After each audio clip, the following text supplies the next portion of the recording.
జరిగిన పరిస్థితులన్నీ మీకు తెలుసు. ఈ ఫలితాలను చూసి మీరు నిబ్బరాన్ని కోల్పోవాల్సిన అవసరం లేదు. గత చరిత్రలో ఎప్పుడూ జరగని విధంగా మేనిఫెస్టో 99% వాగ్దానాలు అమలు చేశాం. దేశ చరిత్రలో కానీ, రాష్ట్ర చరిత్రలో కానీ ఈ మాదిరిగా ఎప్పుడూ జరగలేదు. ఏకంగా 2,70,000 కోట్లు ఎటువంటి వివక్ష, లంచాలు లేకుండా ఏ నెలలో ఇస్తామో చెప్పి క్యాలెండర్ ప్రకటించి మరి అది తప్పకుండా పాటిస్తూ అమలయ్యేలా చేశాం. చరిత్రలో ఎప్పుడు జరగని విధంగా మేనిఫెస్టో 99% వాగ్దానాలు అమలు చేశాం.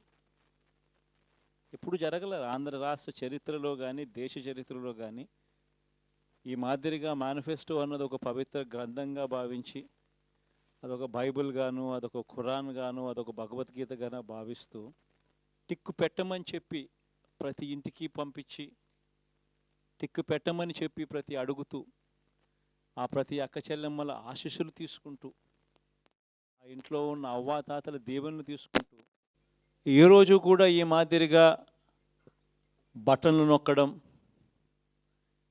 ఏకంగా 2,70,000 కోట్ల రూపాయలు ఎటువంటి వివక్ష లేకుండా, ఎటువంటి లంచాలు లేకుండా, ఏ నెలలో ఏమిస్తామో అని ముందే చెప్పి క్యాలెండర్ ప్రకటించి